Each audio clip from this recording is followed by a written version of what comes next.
في إطار المحافظة على النظام والسكينة والأمن العموميين، وكذا مكافحة الجريمة بشتى أنواعها، خاصة منها ترويج المشروبات الكحولية لتحسيس ساكنة بسكرة بالأمن والطمأنينة. تمكن أفراد المجموعة الإقليمية للدرك الوطني ببسكرة من حجز كمية معتبرة من المشروبات الكحولية والمقدرة بأكثر من 12144 وحدة من مختلف الأحجام والأنواع، كانت موجهة للترويج بطريقة غير شرعية، وتوقيف 3 أشخاص تتراوح أعمارهم ما بين 33 و 37 سنة.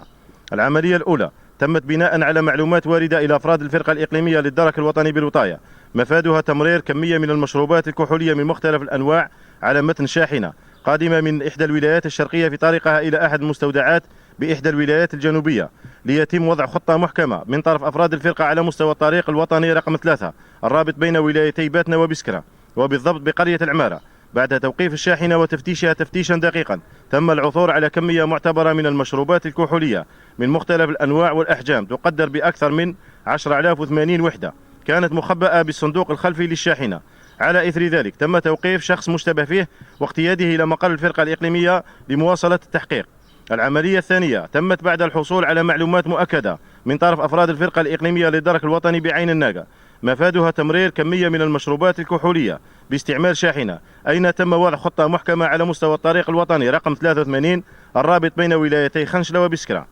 بالضبط بمدخل بلدية عين الناقة، ليتم حجز ما يقارب 2064 وحدة من المشروبات الكحولية وتوقيف شخصين وحجز المركبة المستعملة في نقل المشروبات الكحولية ووضعها في المحشر البلدي. تم إنجاز ملفات قضائية ضد المعنيين، وسيتم تقديمهم أمام السيد وكيل الجمهورية المختص إقليميا وتسليم البضاعة إلى مفتشية أملاك الدولة.